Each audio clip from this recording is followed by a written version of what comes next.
श्री रामकृष्ण वचनामृत। जय श्री रामकृष्ण देव। ओम शिव शिव शिव। रथ यात्रा के दिन बलराम के मकान में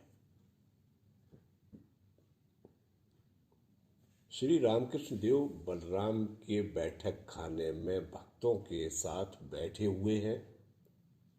आज आषाढ़ की शुक्ला प्रतिपदा है, सोमवार जुलाई 1885। सवेरे 9 बजे का समय होगा। कल रथ यात्रा है।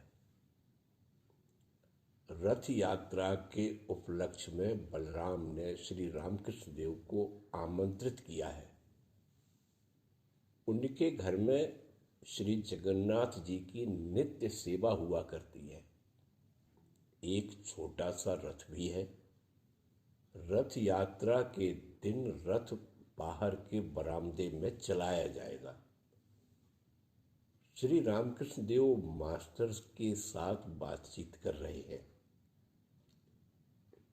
पास ही नारायण, तेजचंद्र तथा अन्य दूसरे भक्त भी हैं। पूर्ण के संबंध में बातचीत हो रही है। पूर्ण की उम्र 15 साल की होगी। श्री रामकृष्ण देव उन्हें देखने के लिए अत्यंत उत्सुक हैं। श्री रामकृष्ण देव मास्टर से बोले, अच्छा, वह किस रास्ते से आकर मिलेगा?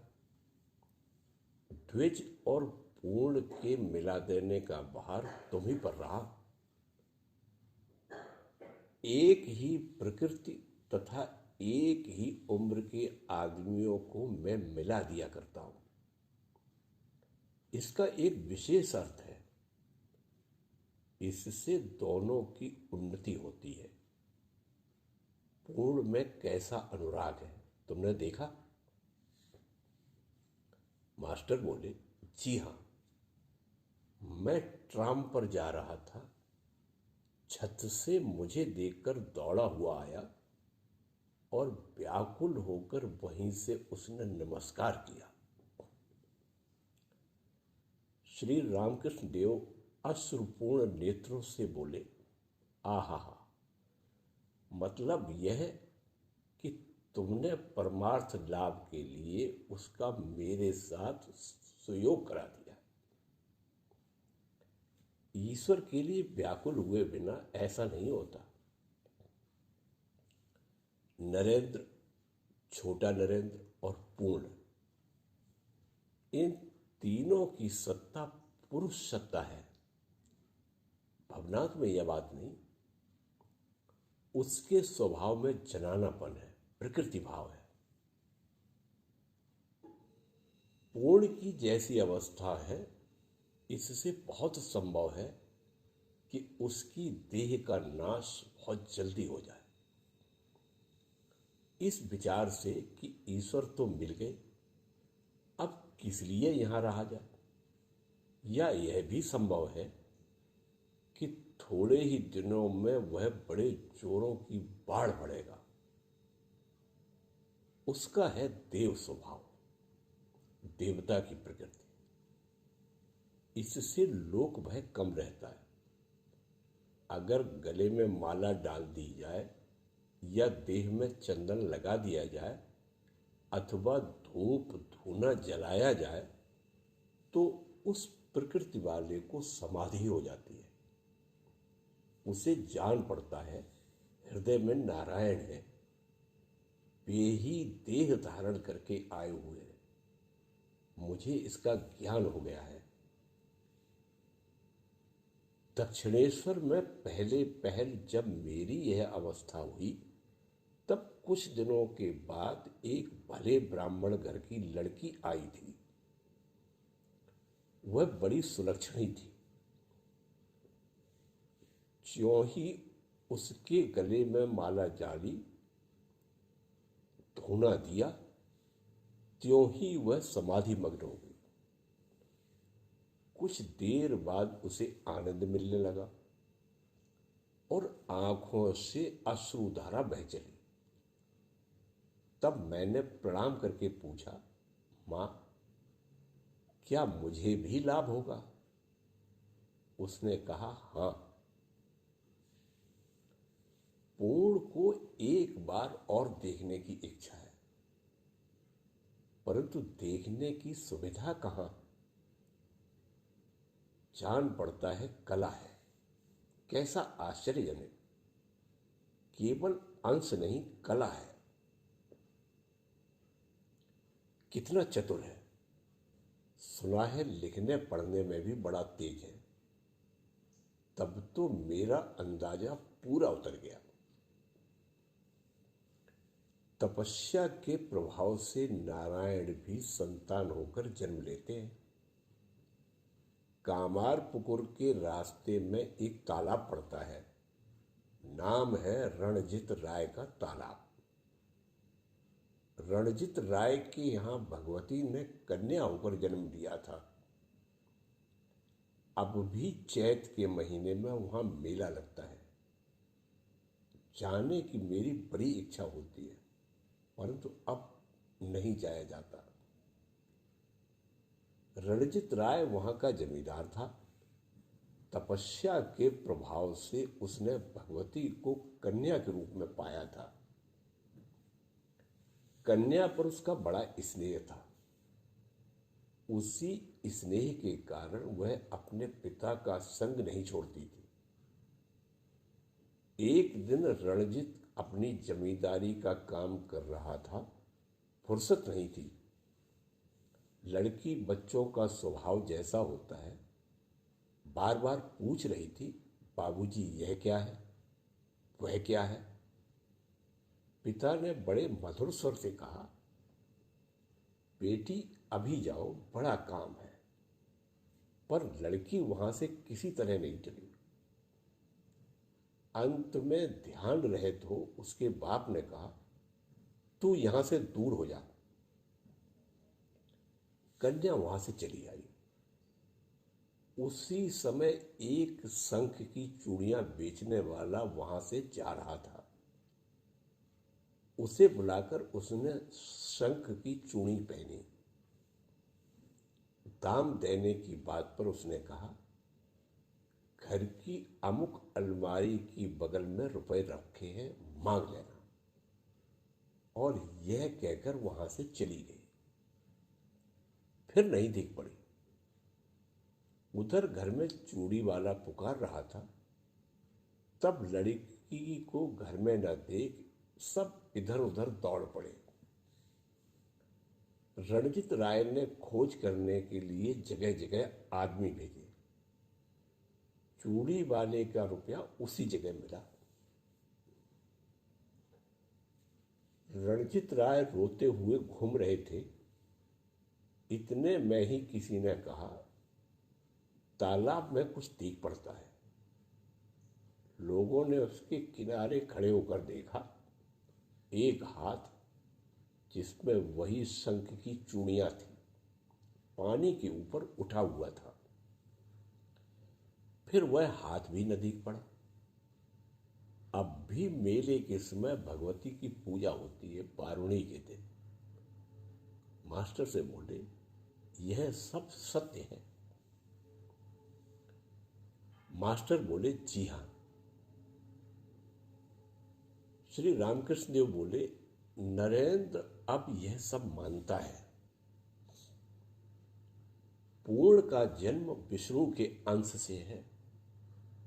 मन ही मन बिल्व पत्र से मैंने पूजा की। पूजा ठीक नहीं हुई। तब चंदन और तुलसी दस दिया, तब पूजा ठीक हुई।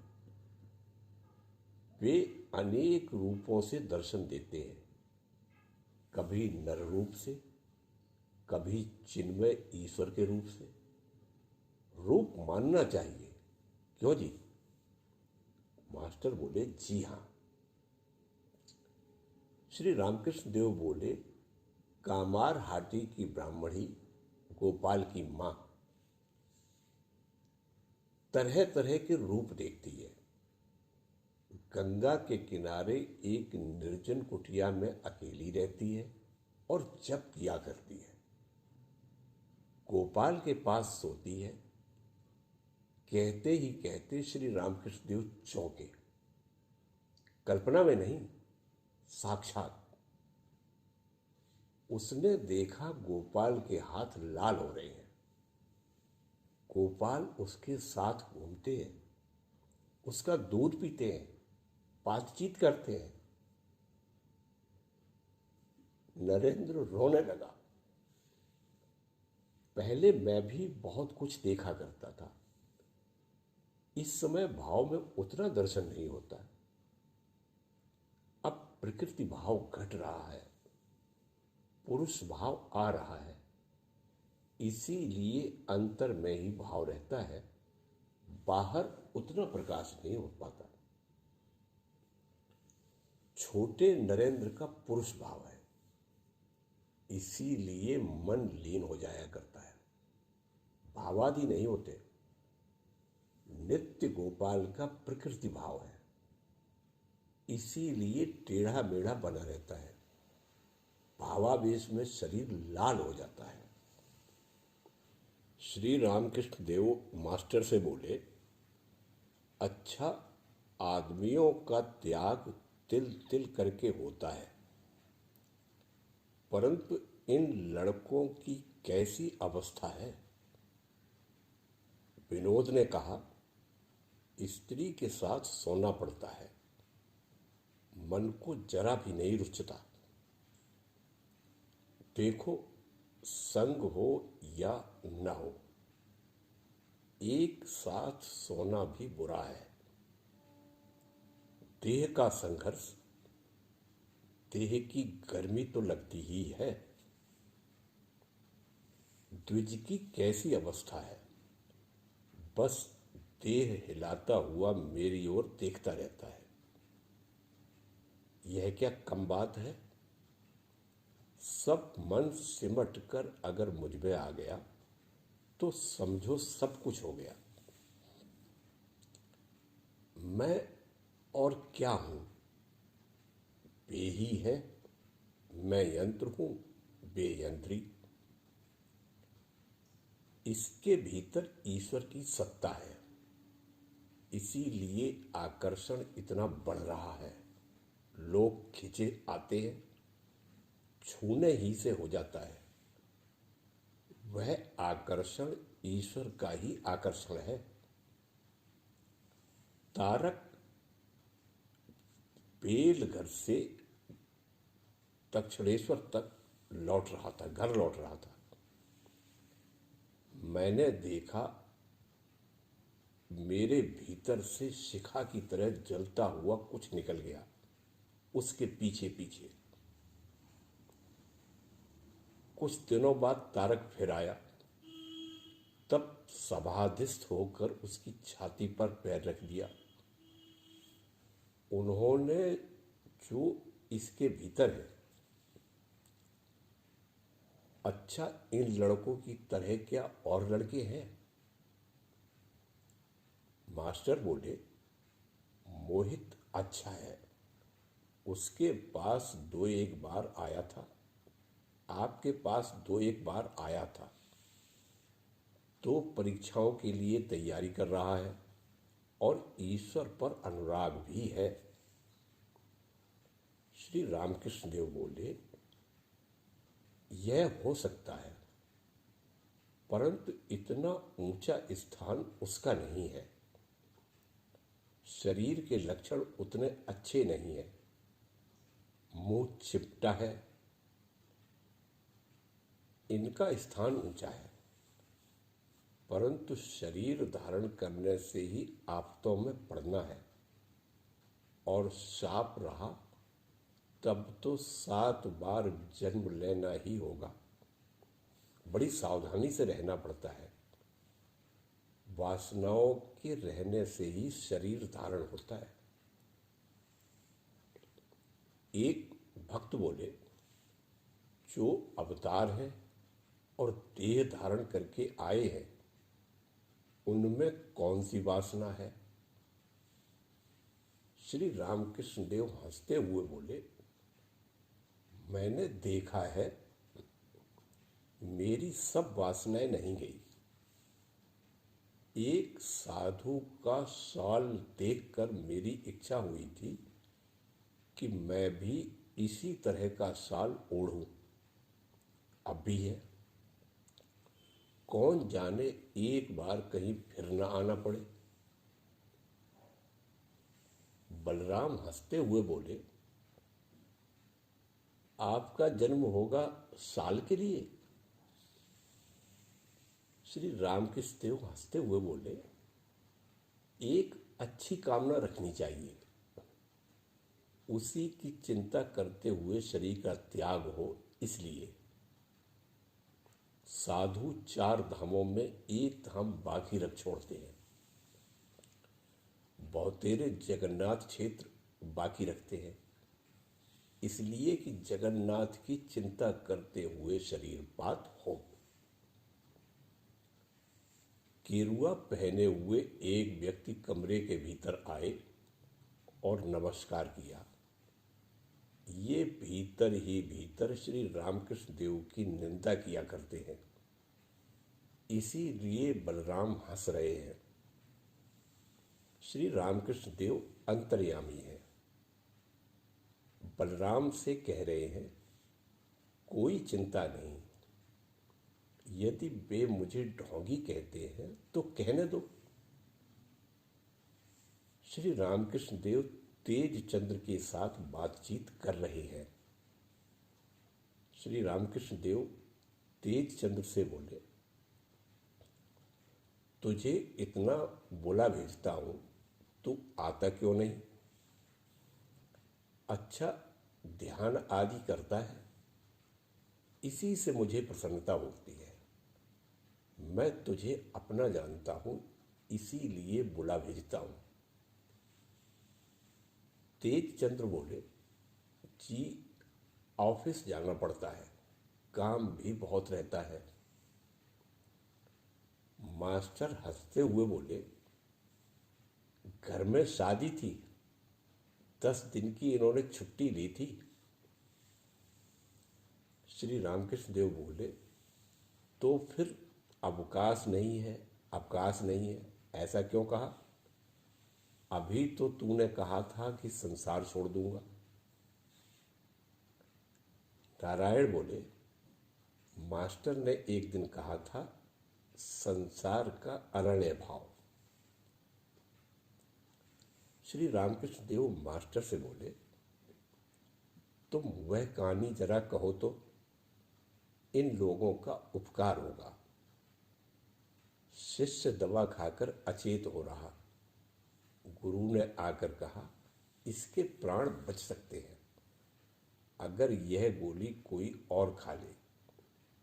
यह तो बच जाएगा, परंतु जो खाएगा उसके प्राण निकल जाएंगे।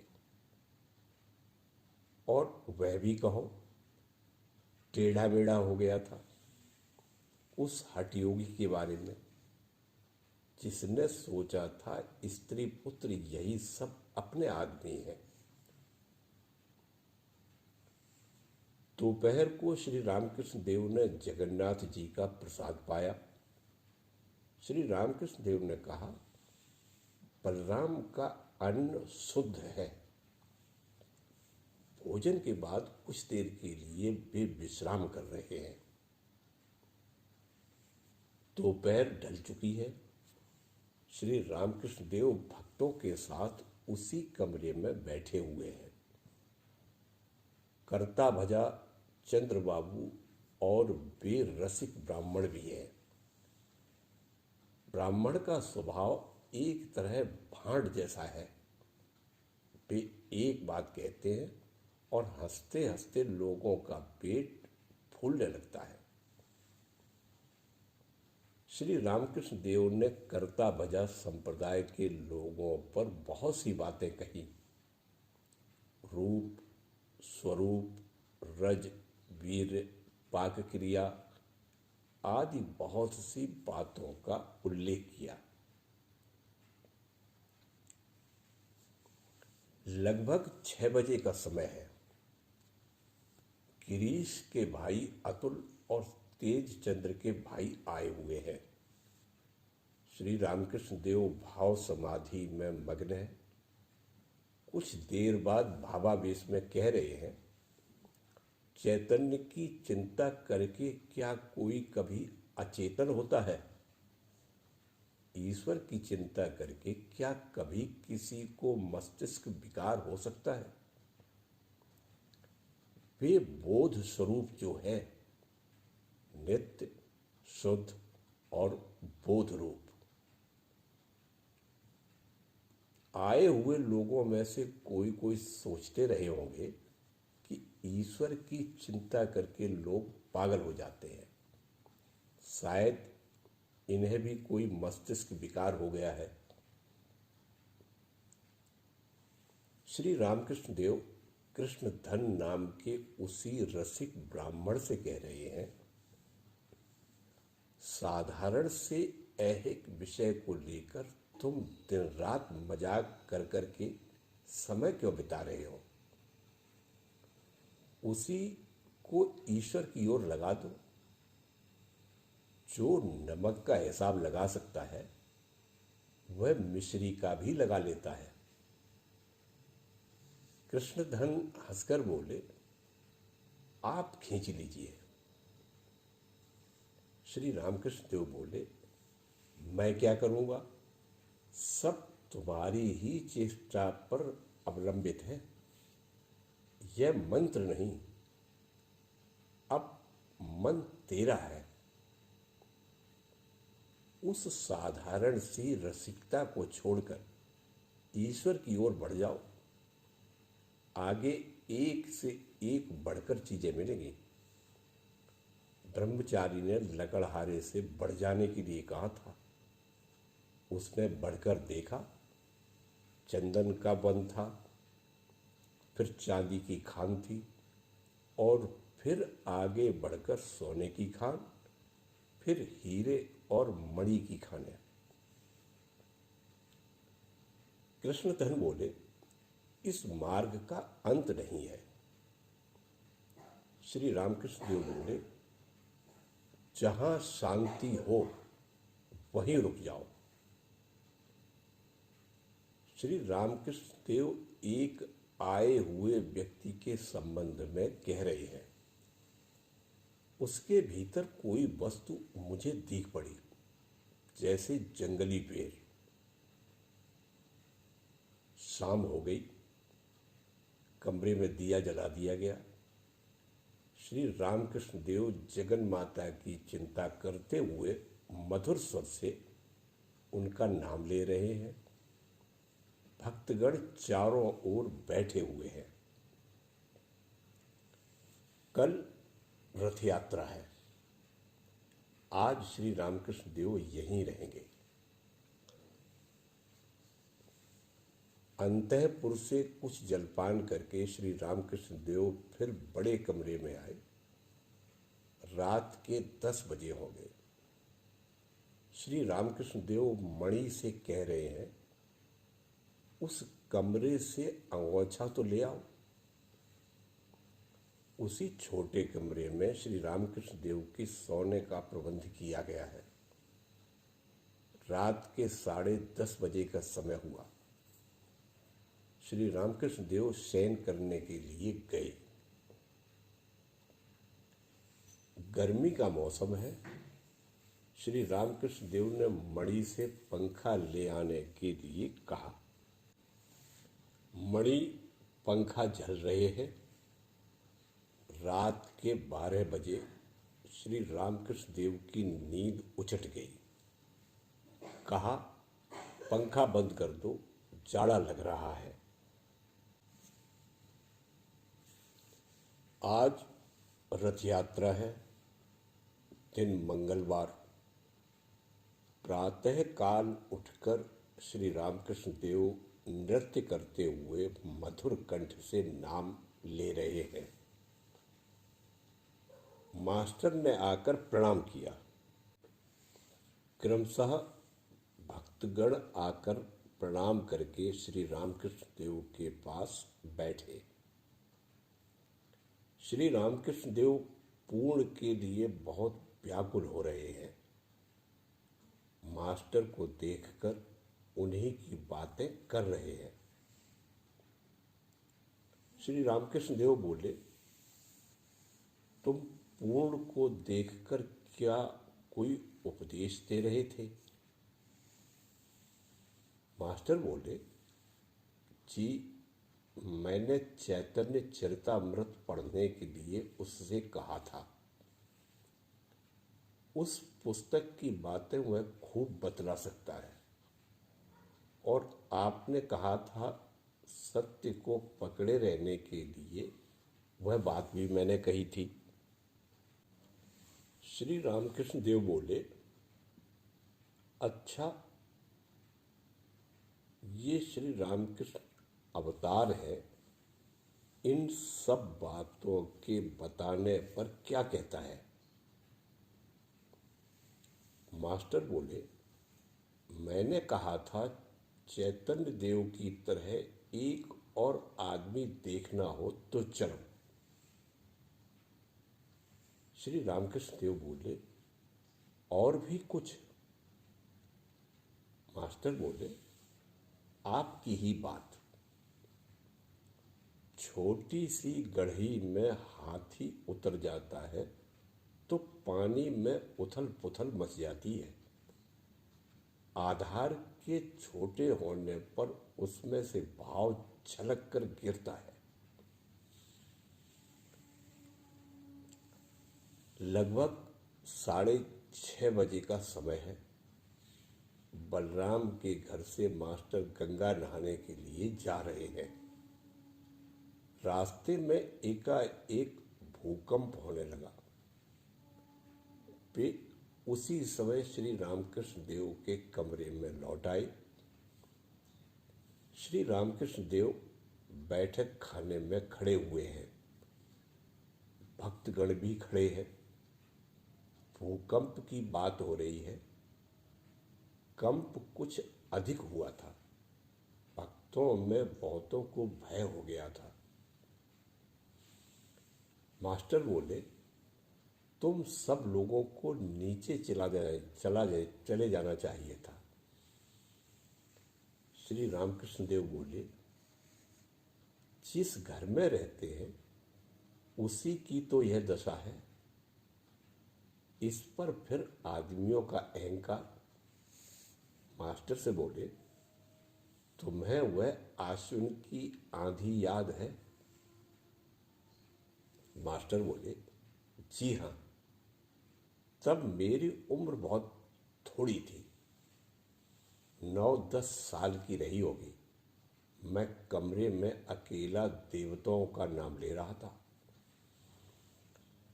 मास्टर विस्मय में आकर सोच रहे हैं, श्री रामकृष्ण देव ने एकाएक आश्विन की आंधी की बात क्यों चलाई?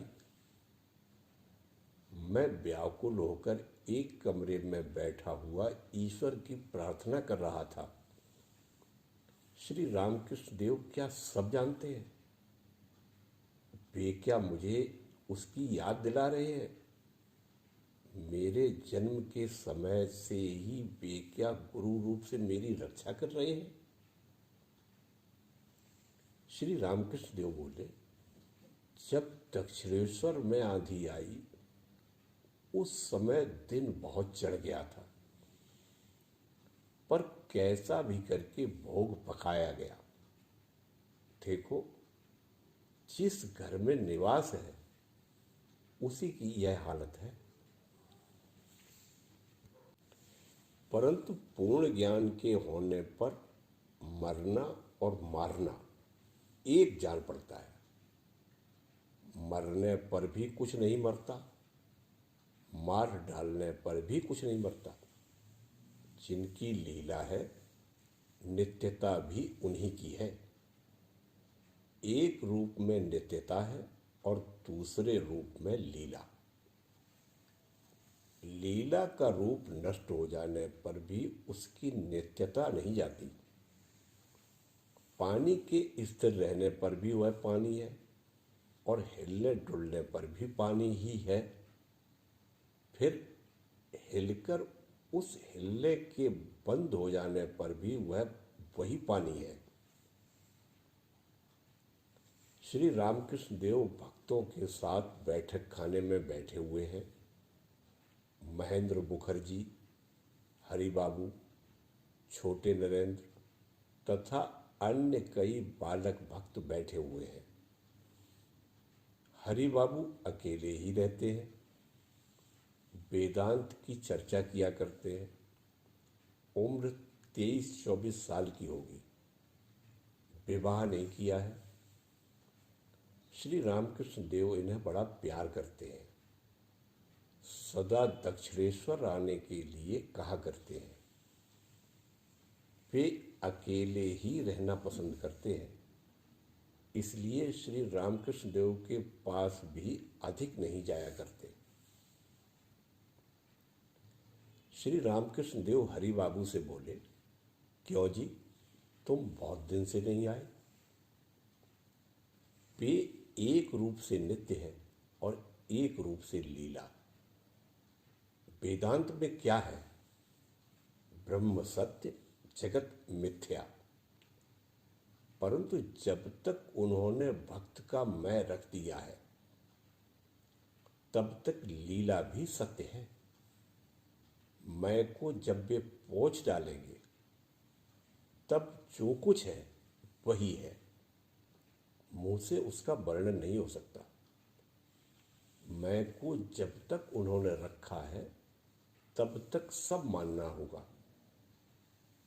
केले के पेड़ को खोलो, केले के पेड़ के खोलों को निकालते रहने पर उसका माजा मिलता है। अतएव खोलों के रहने पर माजा का रहना भी सिद्ध होता है, और माजे के रहने पर खोलों का। खोलों का ही माजा है और माजे का ही खोल है।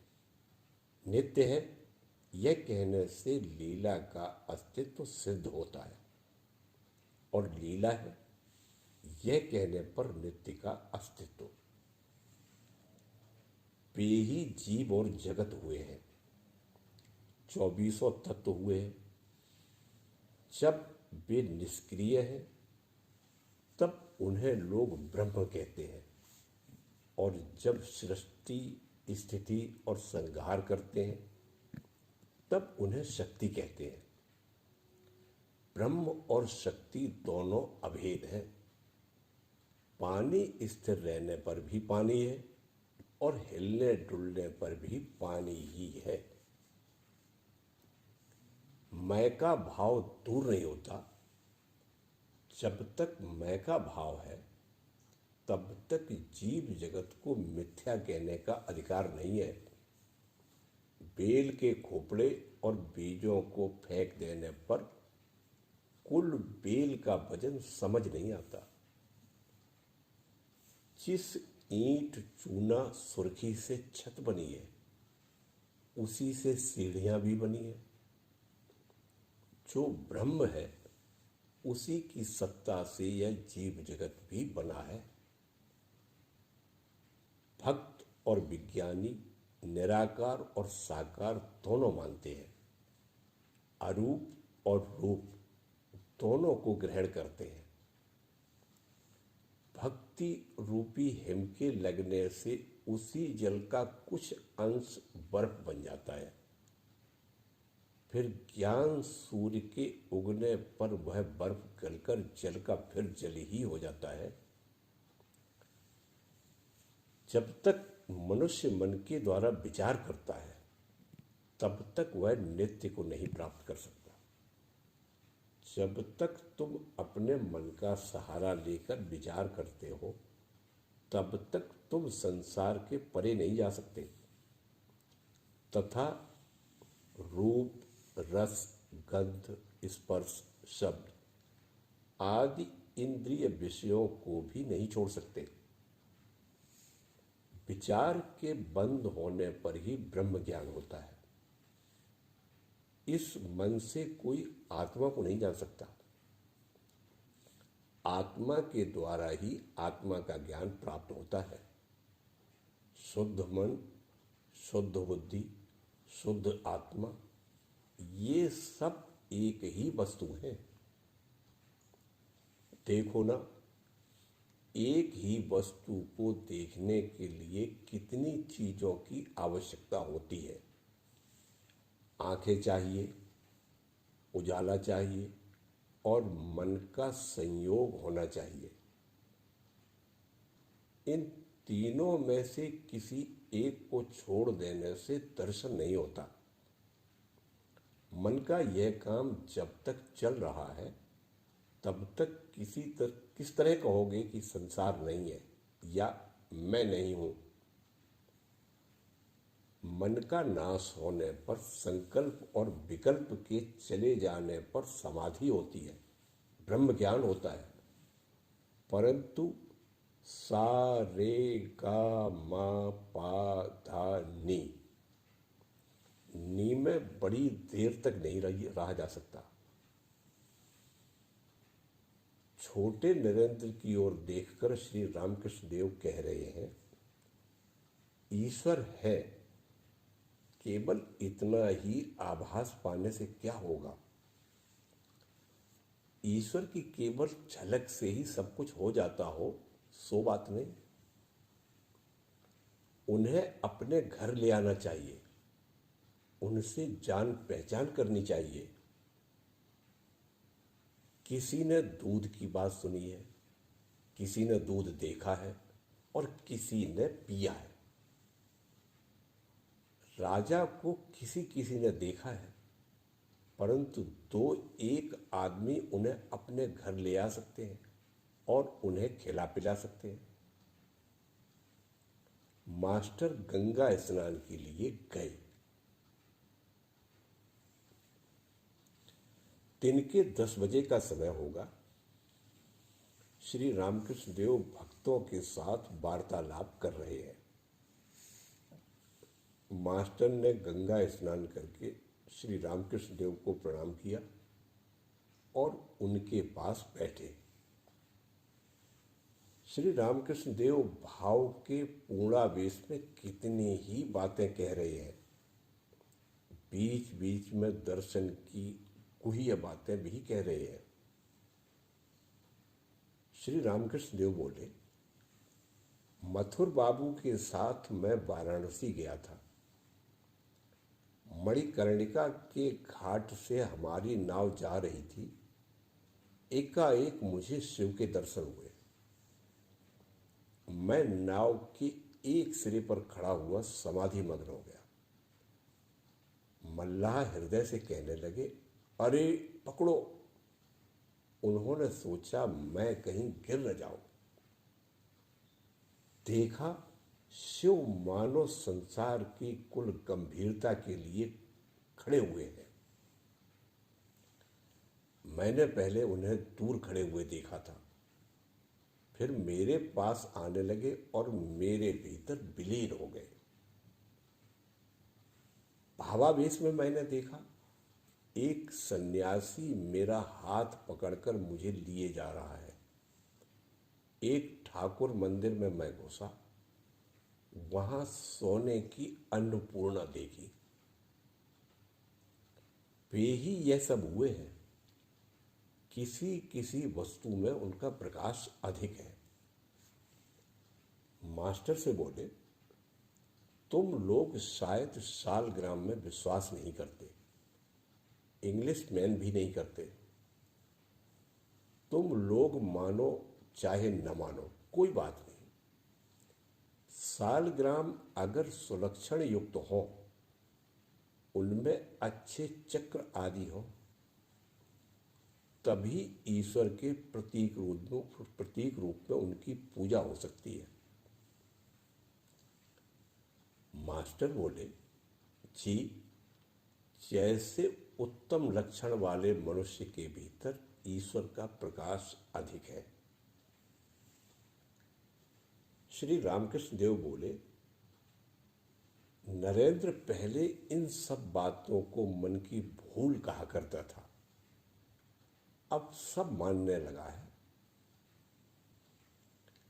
ईश्वर दर्शन की बातें कहते हुए श्री रामकृष्ण देव को भाव की अवस्था हो रही है। धीरे धीरे आप भाव समाधि में लीन हो गए।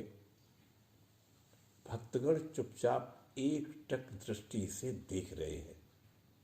बड़ी देर बाद श्री रामकृष्ण देव ने भाव को रोका और फिर बातचीत करने लगे।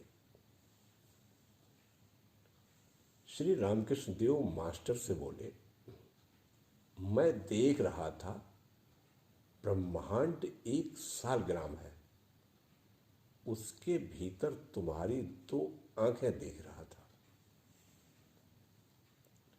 मास्टर और भक्तगण यह अद्भुत और अश्रुतपूर्व दर्शन आश्चर्यचकित होकर सुन रहे हैं। इसी समय एक और बालक भक्त शारदा आई और श्री रामकृष्ण देव को प्रणाम किया। श्री रामकृष्ण देव शारदा से बोले, तू दक्षिणेश्वर क्यों नहीं आता? मैं जब कलकत्ता आया करता हूं तो तू दक्षिणेश्वर क्यों नहीं आता? शारदा बोले, मुझे खबर नहीं मिलती। श्री रामकृष्ण देव बोले, अब तुझे खबर दूंगा। मास्टर से हंसते हुए बोले, लड़कों की एक फहरिस्त तो बनाओ। मास्टर और भक्त हंसने लगे। शारदा बोले, घर वाले विवाह कर देना चाहते हैं। ये मास्टर विवाह की बात पर कितने ही बार मना कर चुके हैं। श्री रामकृष्ण देव बोले, अभी विवाह क्यों? मास्टर से बोले, शारदा की अच्छी अवस्था हो गई है। पहले संकोच का भाव था, अब मुख पर आनंद आ गया है। श्री रामकृष्ण देव एक भक्त से पूछ रहे हैं, तुम क्या एक बार पूर्ण को ले आओगे? नरेंद्र आए। श्री रामकृष्ण देव ने नरेंद्र को जलपान कराने के लिए कहा। नरेंद्र को देखकर श्री रामकृष्ण देव को बड़ा आनंद हो रहा है। नरेंद्र को खिलाकर मानो भी साक्षात नारायण की सेवा करते हैं। उनकी देह पर हाथ फेरकर उन्हें प्यार कर रहे हैं। गोपाल की मां कमरे के भीतर आई। श्री रामकृष्ण देव ने बलराम से कामार हाटी आदमी भेजकर गोपाल की मां को ले आने के लिए कहा था, इसीलिए वे आई हुई हैं। कमरे के भीतर आते ही गोपाल की मां कह रही हैं, मारे आनंद के मेरी आंखों से आंसू बह रहे हैं। यह कहकर श्री रामकृष्ण देव को भूमिष्ठ हो उन्होंने प्रणाम किया। श्री रामकृष्ण देव बोले, यह क्या? तुम मुझे गोपाल भी कहती हो और प्रणाम भी करती हो। जाओ घर में कोई तरकारी बनाओ, जाकर खूब बघार देना जिससे यहां तक सुगंध आए। गोपाल की मां बोली, ये लोग क्या सोचेंगे?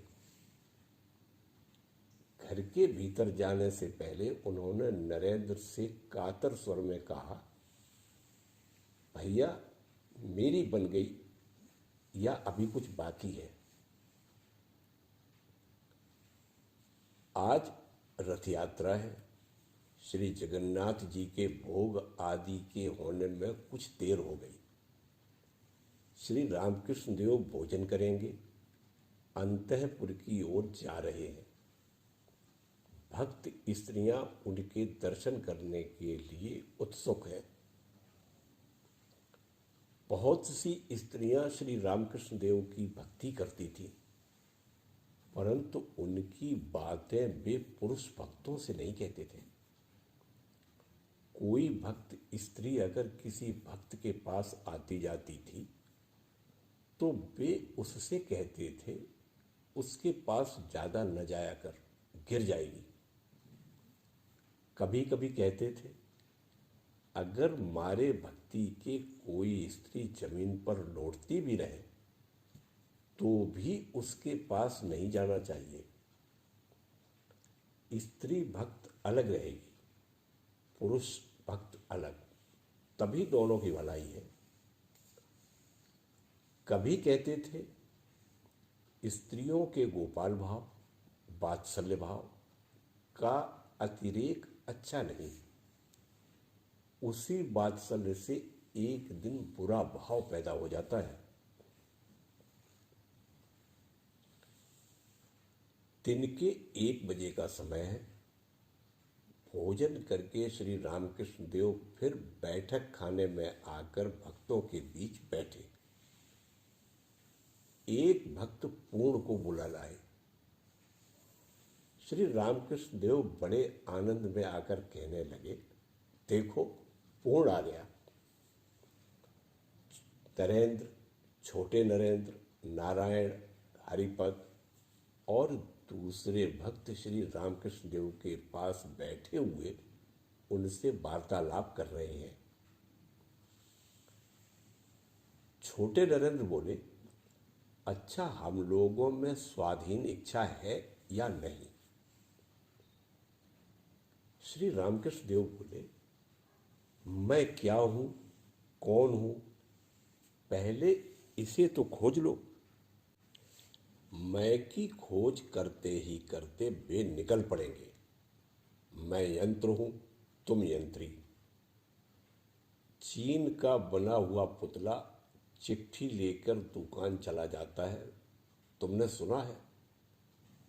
ईश्वर ही करता है।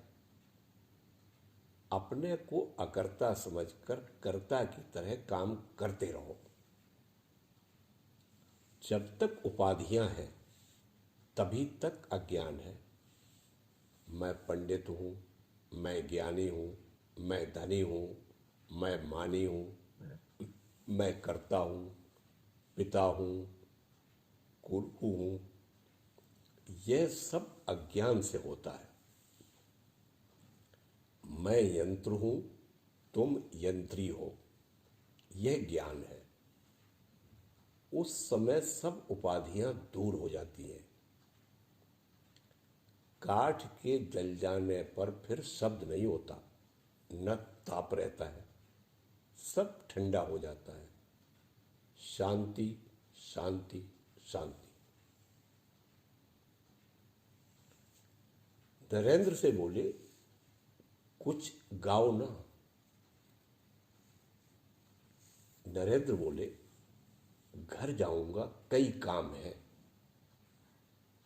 श्री रामकृष्ण देव बोले, हाँ भाई, हम लोगों की बात तुम क्यों सुनने लगे? जिसके पास पूंजी है उसी के पीछे लोग लगे रहते हैं, और जिसके एक धोती भी साबित नहीं है उसकी बात भला कौन सुनता है? सब हंसने लगे। तुम गुहों के बगीचे तो जा सकते हो। जब कभी मैं पूछता हूं नरेंद्र कहाँ है, तो सुनता हूं गुहों के बगीचे में। यह बात मैं नहीं कहता, तूने ही तो निकाली। नरेंद्र कुछ देर चुप रहे, फिर कहा, बाजा नहीं है, कैसे गाऊं? श्री रामकृष्ण देव बोले, हमारी जैसी हालत, इसी में रहकर गा सको तो गाओ। इस पर बलराम का बंदोबस्त। बलराम कहता है, आप नाव पर ही कलकत्ता आया कीजिए, अगर कभी न बने तभी गाड़ी से आया कीजिए। सब हंसने लगे। देखते हो, आज उसने खिलाया है, इसीलिए आज तीसरे पहर भर हम सबों को कसकर नचाएगा। यहाँ से एक दिन उसने गाड़ी की 12 आने में। मैंने पूछा, क्या 12 आने में दक्षिणेश्वर तक गाड़ी जाएगी? उसने कहा, हाँ ऐसा होता है। रास्ते में जाते जाते गाड़ी का कुछ हिस्सा ही अलग हो गया। घोड़ा भी बीच बीच में पैर अड़ाता था, किसी तरह चलता ही नहीं था। गाड़ी वाहन जब कसकर चाबुक मारता था तब घोड़े के पैर उठते थे। इधर राम खोल बजाएगा और हम लोग नाचेंगे। राम को ताल का भी ज्ञान नहीं है। बलराम का यह भाव है, आप लोग गाइए, बजाइए, नाचिए और मौज कीजिए। घर से भोजन कर क्रमशः भक्तगण आते जा रहे हैं। महेंद्र मुखर्जी को दूर से प्रणाम करते हुए देखकर श्री रामकृष्ण देव उन्हें प्रणाम कर रहे हैं। फिर सलाम किया। पास के एक नवयुवक भक्त से कह रहे हैं, उसे बताओ कि इन्होंने सलाम किया। वह अलकाट अलकाट ही रटता रहता है। ग्रही भक्तों में से अनेकों ने अपने घर की स्त्रियों को भी साथ लाया है। वे श्री रामकृष्ण देव के दर्शन करेंगी और रथ के सामने श्री रामकृष्ण देव का कीर्तनानंद देखेंगी। राम और गिरीश आदि भक्त भी आ गए हैं। नवयुवक भक्त भी बहुत से आ गए हैं। नरेंद्र गाने लगे। वह प्रेम का संचार और कितने दिनों में होगा। बलराम ने आज कीर्तन का बंदोबस्त किया है। वैष्णव चरण और बनवारी का कीर्तन है। वैष्णव चरण ने गाया, ऐ मेरी रसने सदा दुर्गा नाम जपा कर। गाने का कुछ अंश सुनते ही श्री रामकृष्ण देव समाधि मग्न हो गए। खड़े होकर समाधिस्थ हुए थे। छोटे नरेंद्र पकड़े हुए हैं। मुख पर हास्य की रेखा प्रकट हो गई। कमरे भर के भक्त आश्चर्यचकित हो देख रहे हैं। स्त्रियां चिक के भीतर से श्री रामकृष्ण देव की यह अवस्था देख रही हैं। नाम जपते जपते बड़ी देर के बाद समाधि छूटी। श्री रामकृष्ण देव के आसन ग्रहण करने पर वैष्णव चरण ने फिर गाया, ए वीणे तू हरि नाम कर। अब एक दूसरे कीर्तनीय बनवारी रूप गा रहे हैं, परंतु वे गाते ही गाते आहा आहा कहकर भूमिष्ठ होकर प्रणाम करने लगते हैं। इससे कोई श्रोता हंसते हैं, किसी को विरक्ति होती है। पिछला प्रहर हो आया। इस समय बरामदे में श्री जगन्नाथ देव का वही छोटा रथ ध्वजा पताकाओं से सुसज्जित करके लाया गया है। श्री जगन्नाथ, सुभद्रा तथा बलराम चंदन चर्चित तथा बसन भूषण और पुष्पमालाओं से सुशोभित हैं। श्री रामकृष्ण देव बनवारी का कीर्तन छोड़कर बरामदे में रथ के सामने चले गए। साथ साथ भक्तगण भी गए। श्री रामकृष्ण देव ने रथ की रस्सी पकड़कर जरा खींचा, फिर रथ के सामने भक्तों के साथ नृत्य और कीर्तन करने लगे। छोटे बरामदे में रथ चलने के साथ ही कीर्तन और नृत्य हो रहा है। उच्च संकीर्तन और खोल का शब्द सुनकर बहुत से बाहर के लोग वहां आ गए। श्री रामकृष्ण देव भगवत प्रेम से मतवाले हो रहे हैं। भक्तगण प्रेमोन्मत्त हो साथ साथ नाच रहे हैं। रथ के सामने कीर्तन और नृत्य करके श्री रामकृष्ण देव कमरे में आकर बैठे। मणि आदि भक्त उनकी चरण सेवा कर रहे हैं। भावमग्न होकर नरेंद्र तानपूरा लेकर फिर गाने लगे। ऐ प्राणों की पुतली माँ हृदय रमा, तू हृदय आसन में आकर आसीन हो, मैं तेरा निरीक्षण करूं। त्रिगुण रूप धारिणी परात्परा तारा तुम ही हो। तुम ही को मैंने अपने जीवन का ध्रुव तारा बना लिया है। एक भक्त ने नरेंद्र से कहा, क्या तुम वह गाना गाओगे? ए अंतर्यामिनी माँ, तुम हृदय में सदा ही जाग रही हो। श्री रामकृष्ण देव बोले, चल इस समय ये सब गाने क्यों? इस समय आनंद के गीत हों। श्यामा सुधा तरंगिणी।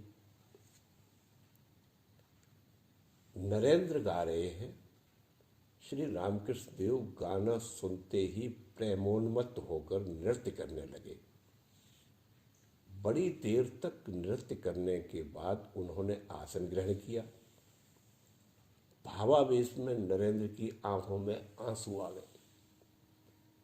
श्री रामकृष्ण देव को देखकर बड़ा आनंद हुआ। रात के 9 बजे का समय होगा। अब भी भक्तों के साथ श्री रामकृष्ण देव बैठे हुए वैष्णव चरण का गाना सुन रहे हैं। वैष्णव चरण ने 2 गाने और गाए। तब तक रात के 10-11 बजे का समय हो गया। भक्तगण प्रणाम करके विदा हो रहे हैं। श्री रामकृष्ण देव बोले, अच्छा अब सब लोग घर जाओ। नरेंद्र और छोटे नरेंद्र की ओर इशारा करके बोले, इन दोनों के रहने ही से हो जाएगा। गिरीश से बोले, क्या घर जाकर भोजन करोगे? रहना चाहो तो कुछ देर रहो। तंबाकू? अरे बलराम का नौकर भी वैसा ही है, बुलाकर देखो, हरगिज नहीं देगा। सब हंसने लगे। परंतु तुम तंबाकू पीकर आना। श्रीयुत गिरीश के साथ चश्मा लगाए हुए उनके एक मित्र आए हैं। वे सब सुन देखकर चले गए। श्री रामकृष्ण देव गिरीश से कह रहे हैं, तुमसे तथा अन्य सभी से कहता हूं, जबरदस्ती किसी को न लाया करो। बिना समय के आए कुछ नहीं होता। एक भक्त ने प्रणाम किया। साथ एक छोटा लड़का है। श्री रामकृष्ण देव सस्नेह कह रहे हैं, अच्छा बड़ी देर हो गई है, फिर यह लड़का भी साथ है। नरेंद्र, छोटे नरेंद्र तथा 2-1 भक्त और कुछ देर रहकर घर गए। श्री रामकृष्ण देव बैठक खाने में के पश्चिम ओर खाट पर लेटे हुए हैं। रात के 4 बजे का समय होगा। कमरे के दक्षिण ओर बरामदा है। उसमें एक स्टूल पड़ा हुआ है। उस पर मास्टर बैठे हैं। कुछ देर बाद श्री रामकृष्ण देव बरामदे में गए। मास्टर ने भूमिष्ठ होकर प्रणाम किया। आज संक्रांति है, बुधवार 15 जुलाई 1885। श्री रामकृष्ण देव बोले, मैं एक बार और उठा था। अच्छा क्या सवेरे दक्षिणेश्वर जाऊं? मास्टर बोले, प्रातःकाल गंगा बहुत कुछ शांत रहती हैं। सवेरा हो गया है, भक्तों का आगमन अभी नहीं हुआ। श्री रामकृष्ण देव हाथ मुख धोकर मधुर स्वर से नाम ले रहे हैं। पश्चिम वाले कमरे के उत्तर तरफ के दरवाजे के पास खड़े होकर नाम ले रहे हैं।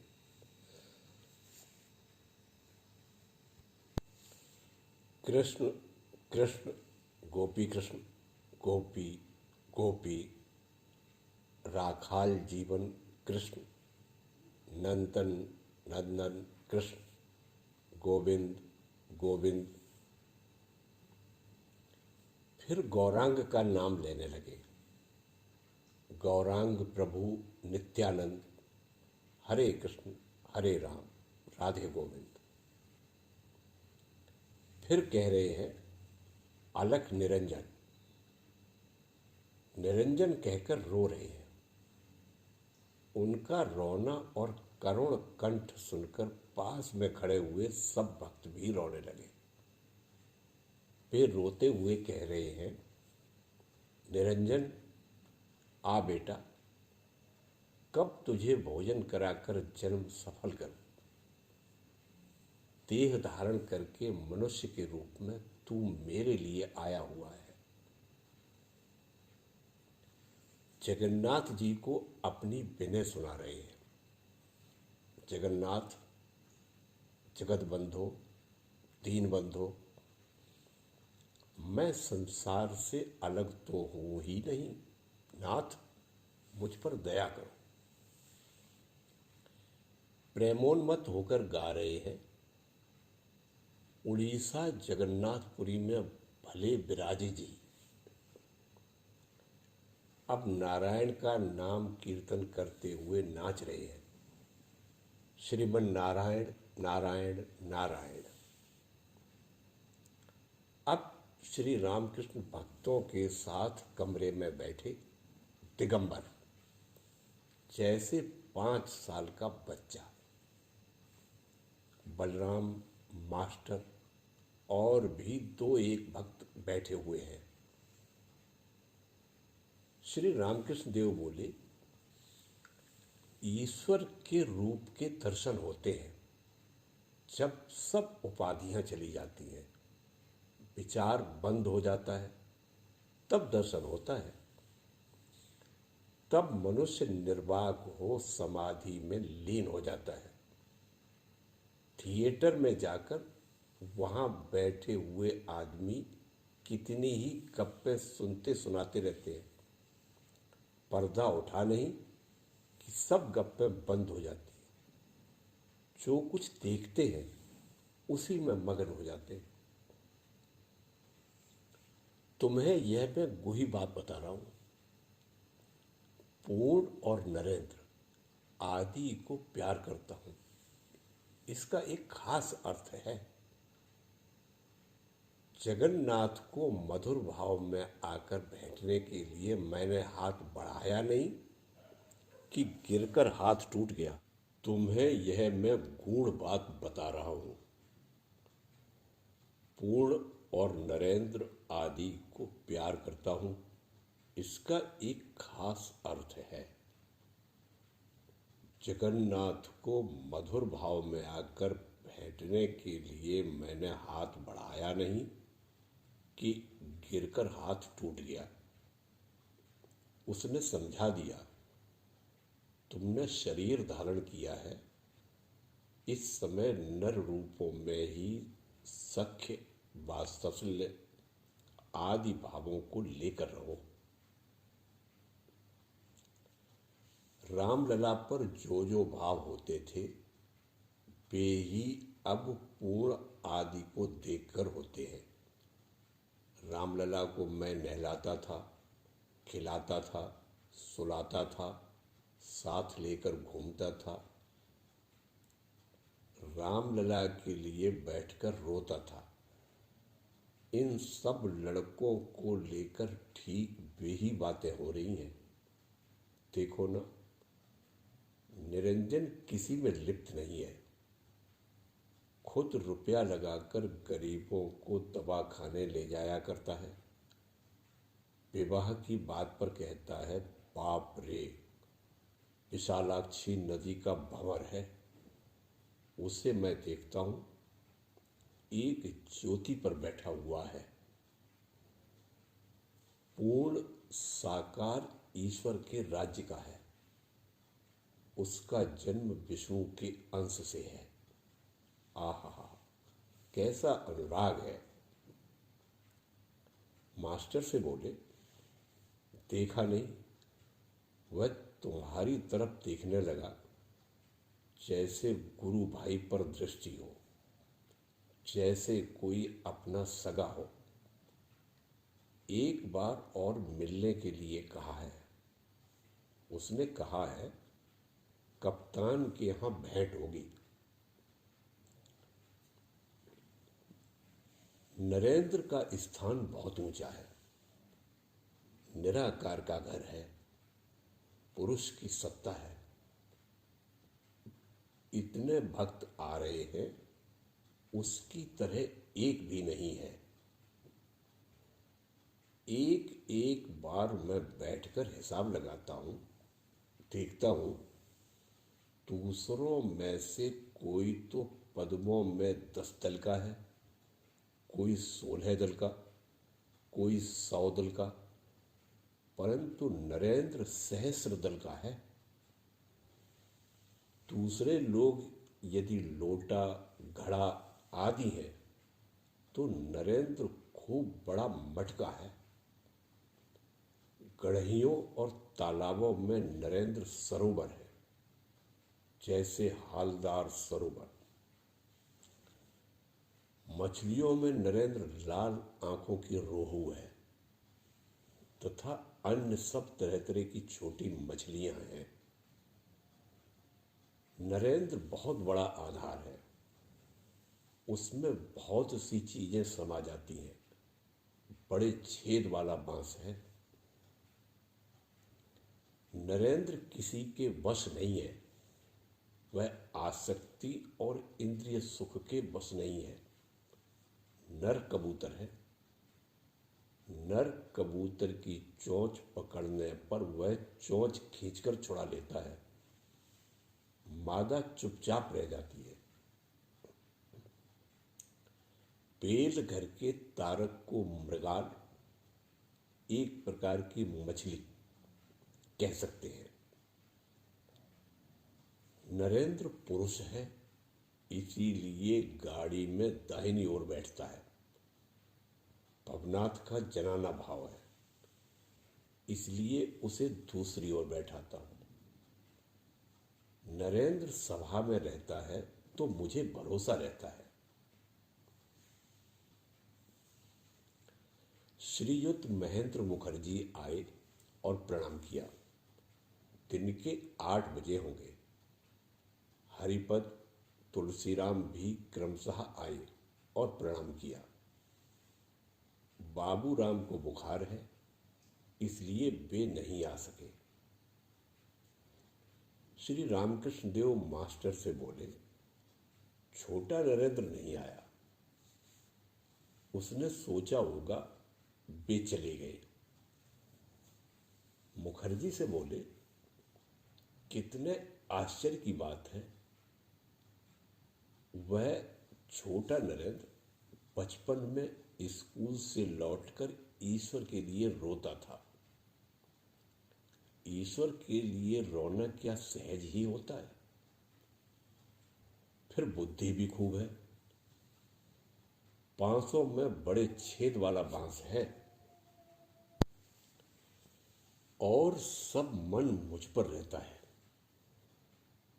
गिरीश घोष ने कहा, नवगोपाल के यहां जिस दिन कीर्तन हुआ था, उस दिन छोटा नरेंद्र गया था, परंतु वे कहां कहकर बेहोश हो गया। लोग उसके ऊपर से चले जाते थे। उसे भय भी नहीं है कि घरवाले नाराज होंगे। दक्षिणेश्वर में लगातार 3 रात रहा था। मुखर्जी बोले, हरि आपकी बात सुनकर आश्चर्य में पड़ गए। कहते हैं सांख्य दर्शन में, पातंजलि में, वेदांत में ये सब बातें हैं। ये कोई साधारण व्यक्ति नहीं है। श्री रामकृष्ण देव बोले, सांख्य और वेदांत तो मैंने नहीं पढ़ा। पूर्ण ज्ञान और पूर्ण भक्ति एक ही है। नेति नेति के द्वारा जहां विचार का अंत हो जाता है वही ब्रह्म ज्ञान है। फिर जो कुछ छोड़कर जाना पड़ा था, लौटते हुए उसी को ग्रहण करना पड़ता है। छत पर चढ़ते समय बड़ी सावधानी से चढ़ना चाहिए। फिर वह देखता है जिन चीजों से छत बनी है उन्हीं से सीढ़ियां भी बनी हुई है, उन्हीं ईंटों से, उसी सुर्खी और चूने से। जिसे उच्च का ज्ञान है उसे निम्न का भी ज्ञान है। ज्ञान के बाद ऊंचा नीचा एक जान पड़ता है। प्रहलाद को जब तत्व ज्ञान होता था तब वे सोहम होकर रहते थे। जब देह बुद्धि ही आती थी तब दासोहम, मैं दास हूं, यह भाव रहता था। हनुमान को भी कभी सोहम का भाव रहता था, कभी दास में, कभी मैं तुम्हारा अंश हूं, यह भाव रहता था। भक्ति लेकर क्यों रहना? इसे छोड़ दे तो मनुष्य फिर क्या लेकर रहे, क्या लेकर दिन पार किया करे? मैं जाने का तो है ही नहीं। मैं रूपी घट के रहते सोहम नहीं होता। समाधि मग्न होने पर मैं पूर्ण रूप से चला जाता है। तब जो कुछ है वही है।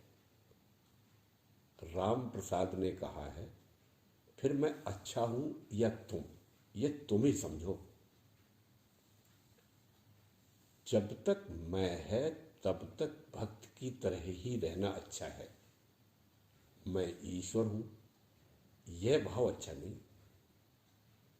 हे जीव, भक्तवत न तू कृष्णवत। परंतु अगर वे खुद खींच लें तो वह बात और है। जिस तरह मालिक नौकर को प्यार करके कहता है, आ पास बैठ, मैं जो कुछ हूं वही तू भी है। तरंगें गंगा की हैं, परंतु गंगा तरंगों की नहीं। शिव की दो अवस्थाएं हैं। जब वे आत्माराम रहते हैं तब उनकी सोहम अवस्था होती है। योग में सब कुछ स्थिर है। जब मैं ज्ञान रहता है तब राम राम कहकर नृत्य करते हैं। जिसमें स्थिरता है उनमें अस्थिरता भी है। अभी तुम स्थिर हो, फिर थोड़ी देर बाद तुम काम करने लगोगे। ज्ञान और भक्ति एक ही वस्तु है। अंतर इतना ही है कि कोई कहता है पानी और कोई कहता है पानी का एक बड़ा ढेला। साधारणतया समाधियां दो तरह की है। ज्ञान मार्ग पर विचार करते हुए अहम के नष्ट हो जाने के बाद जो समाधि होती है उसे स्थिर समाधि या जड़ समाधि कहते हैं। भक्ति पथ की समाधि को भाव समाधि कहते हैं। भाव समाधि में भोग के लिए अहम की एक रेखा रह जाती है।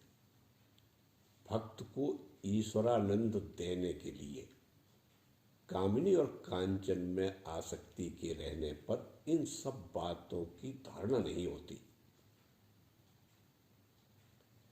केदार से मैंने कहा, कामिनी और कांचन में मन के रहने पर कुछ होगा नहीं।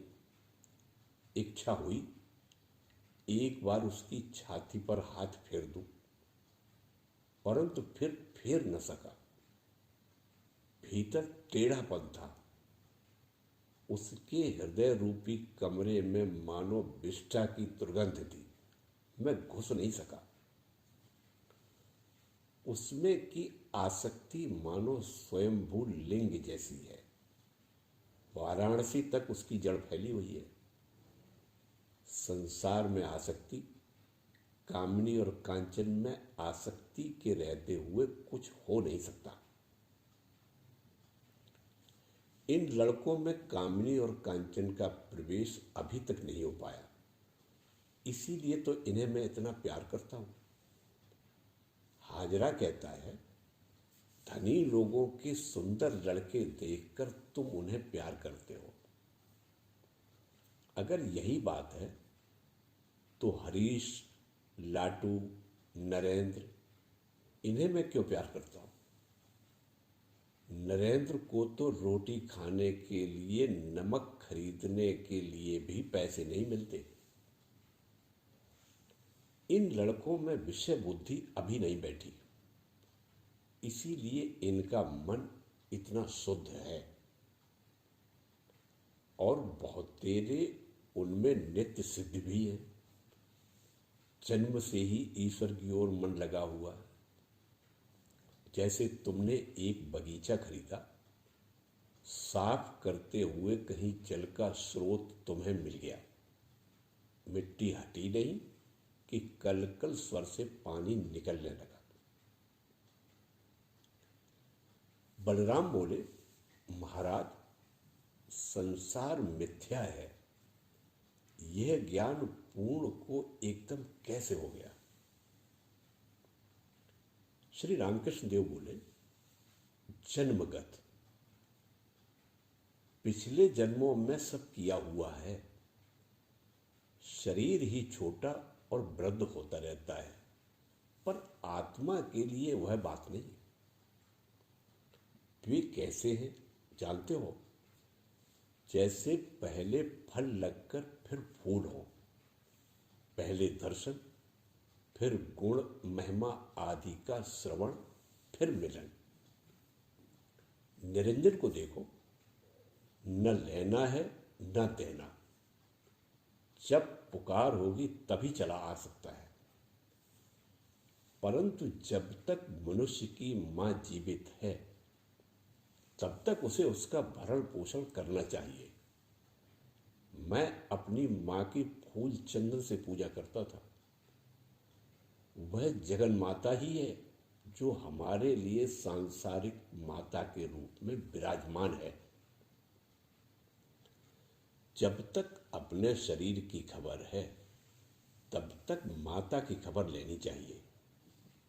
इसीलिए मैं हाजरा से कहता हूं, अपने शरीर में अगर खांसी की बीमारी हो गई तो मिश्री और मरीच की व्यवस्था की जाती है। मरीच और नमक की जरूरत होती है।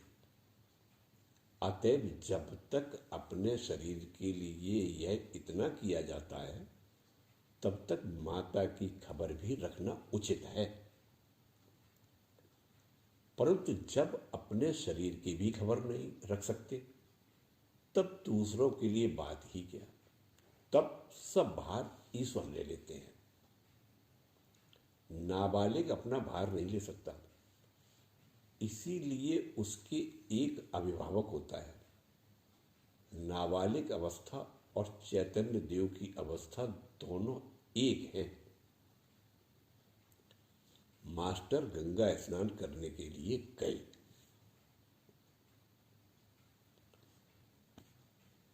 श्री रामकृष्ण देव भक्तों से उसी कमरे में बातचीत कर रहे हैं।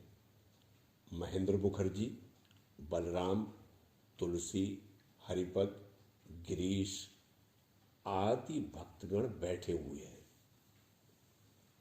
गिरीश श्री रामकृष्ण देव की कृपा प्राप्त कर 7-8 महीने से आते जाते हैं। मास्टर गंगा स्नान करके आ गए। श्री रामकृष्ण देव को प्रणाम करके उनके पास बैठे। श्री रामकृष्ण देव अपने अपूर्व दर्शन की बातें सुना रहे हैं।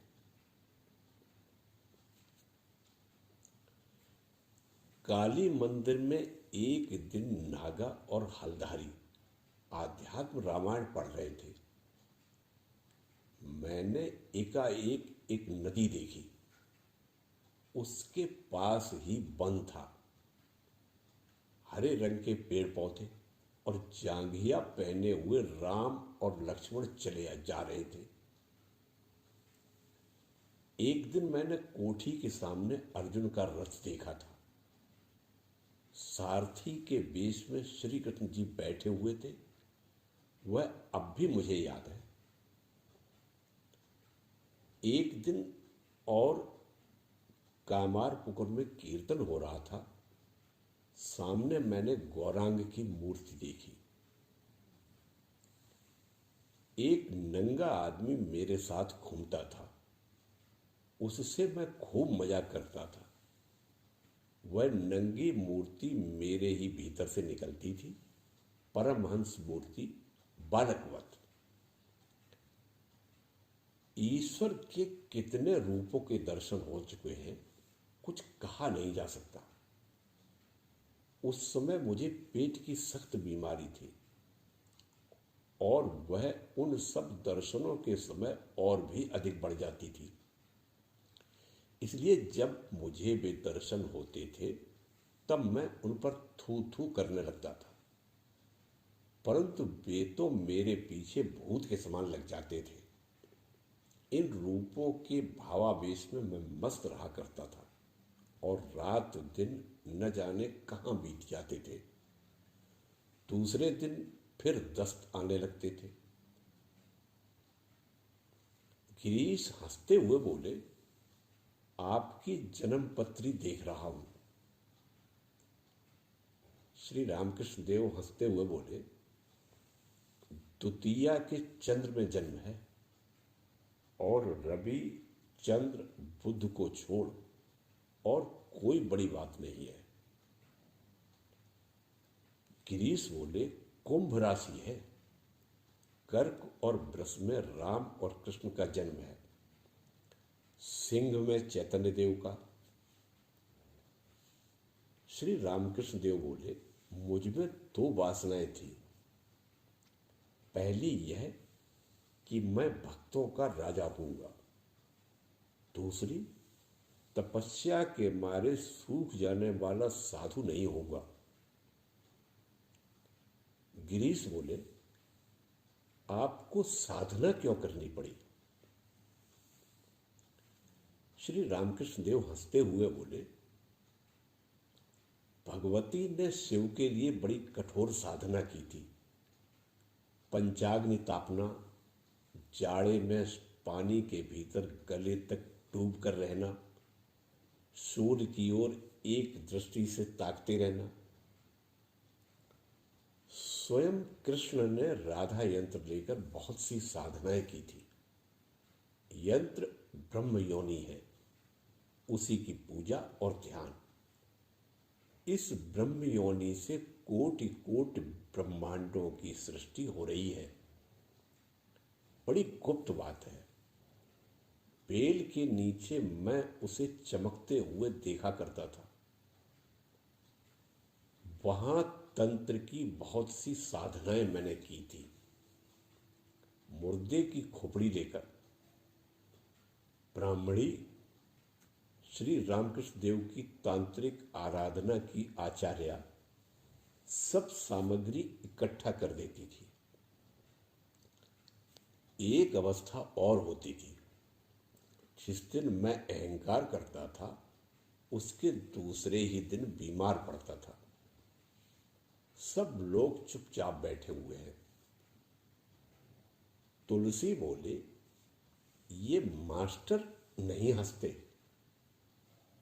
श्री रामकृष्ण देव बोले, भीतर हंसी है। फल्गु नदी के ऊपर बालू रहती है और खोदने पर भीतर पानी मिलता है। मास्टर से बोले, तुम जीभ नहीं छीलते, रोज जीभ छीला करो। बलराम बोले, अच्छा, मास्टर के द्वारा पूर्ण आपकी बहुत सी बातें सुन चुके हैं। श्री रामकृष्ण देव बोले, पहले की बातें ये जानते हैं, मुझे याद नहीं। बलराम बोले, पूर्ण स्वभाव सिद्ध है, और ये मास्टर? श्री रामकृष्ण देव बोले, ये साधन मात्र है। 9 बज चुके हैं। श्री रामकृष्ण देव दक्षिणेश्वर जाने वाले हैं। इसी का प्रबंध हो रहा है। बाग बाजार के अन्नपूर्णा घाट में नाव ठीक की गई है। श्री रामकृष्ण देव को भक्तगण भूमिष्ठ हो प्रणाम करने लगे। श्री रामकृष्ण देव 2-1 भक्तों को लेकर नाव पर बैठे। गोपाल की मां भी उसी नाव पर बैठी। दक्षिणेश्वर में कुछ देर विश्राम करके पिछले पहर चलकर कामारहाटी जाएगी। श्री रामकृष्ण देव की कैंप खाट भी नाव पर चढ़ा दी गई। इस पर श्रीयुत राखाल सोया करते थे। अगले शनिवार को श्री रामकृष्ण देव फिर बलराम के यहाँ आएंगे। जय ठाकुर, जय मां।